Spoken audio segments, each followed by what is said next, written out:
After 9 years of watch collecting, barely now I had the courage to buy a Speedmaster Professional.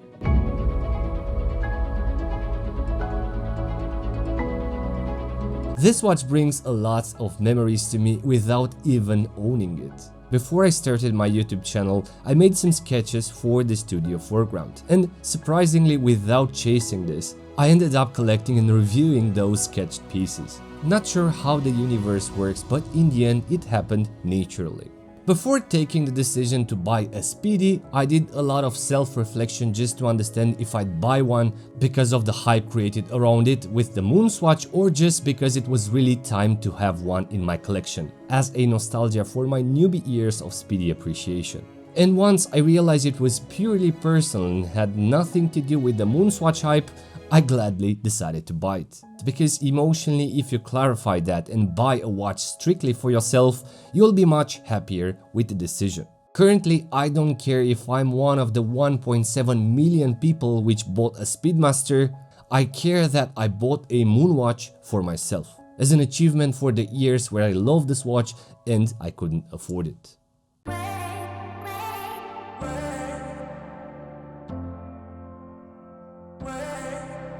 The Omega Speedmaster Professional isn't a stunning, beautiful watch nor premium if you take it piece by piece.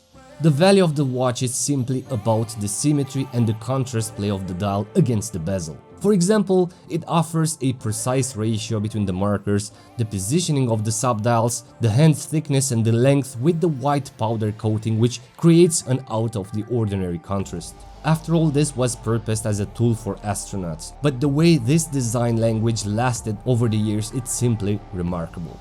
Imagine, my friends, this is the only watch in the world which was never been modernized or improved to meet the trends. In simple words, the Omega Speedmaster Moonwatch, it's the same as it was launched 63 years ago.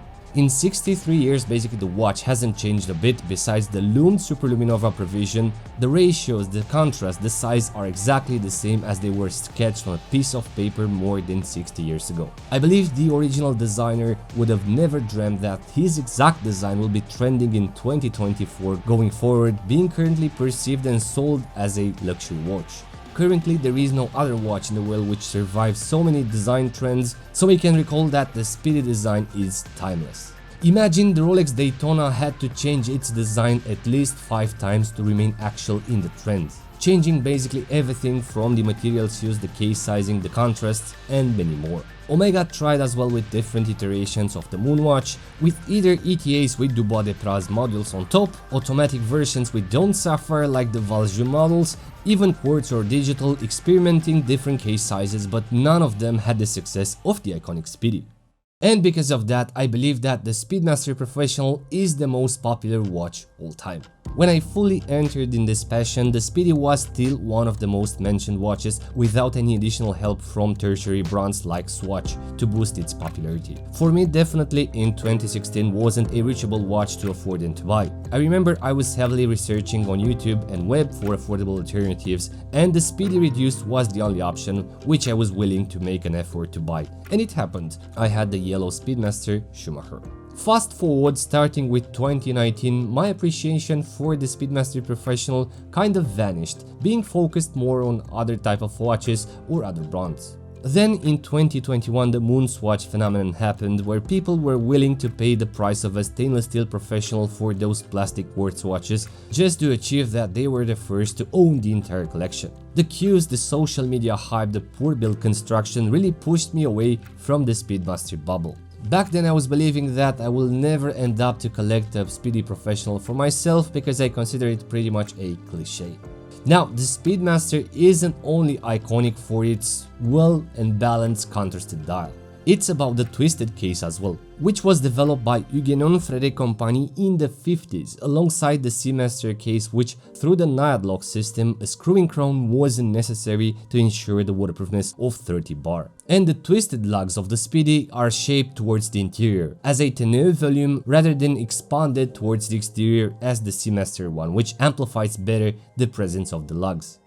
beautiful piece of artwork which, through its sculpted shape, unveils a suspended bezel, a pop of the Hesalite and a faceted case with a twist towards the lugs, which makes this watch a total icon and an unchanged design which remains trending for so many years.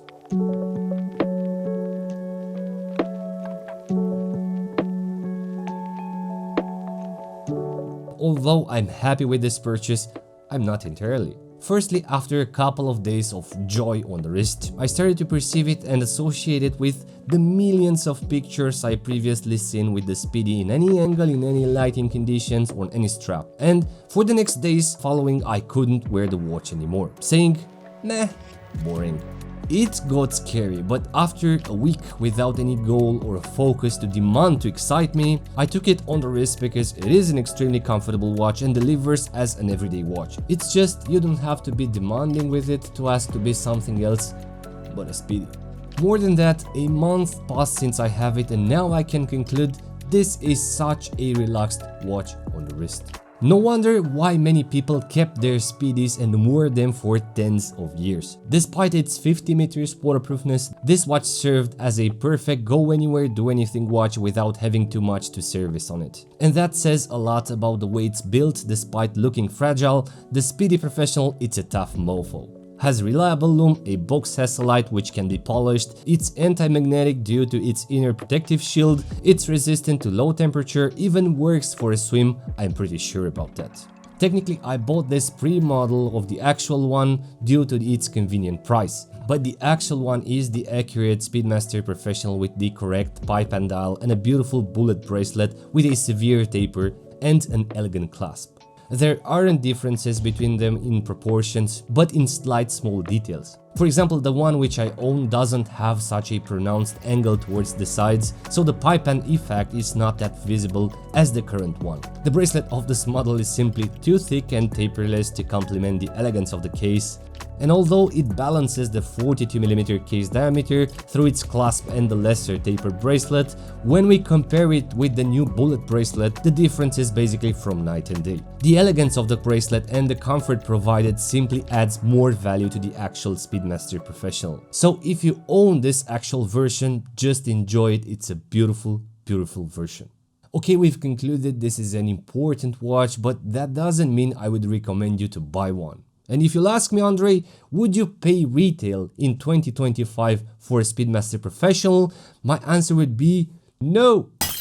With all the historical significance, its timeless design or its Speedy Tuesday, the Speedmaster Professional does not worth close to $9,000 as it is retailing now. Due to the hype created with the Moonwatch, the professional model gained a lot of interest and apparently Omega found the perfect timing to boost its price even more, which is artificial in my opinion. I paid 3,000 euros for mine. It's true, it's not an ideal condition, no box, no papers, fixed bracelet and a changed top pusher. As you can see, it's exceeding the size compared to the bottom one.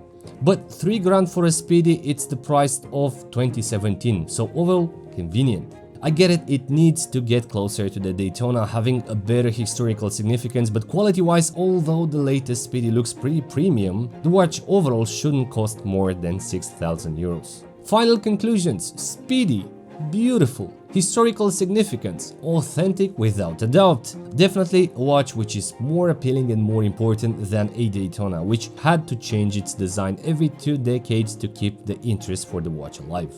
So that's it. I think this is a brave beater on the channel, but I'm really curious to know what do you think about the Speedmaster Professional as a watch, not as a hype. Please let me know in the comments below. And as usual, if you're new around, please consider subscribing for future episodes. Thank you very much, thanks for watching, and until next time, be brave and stay safe.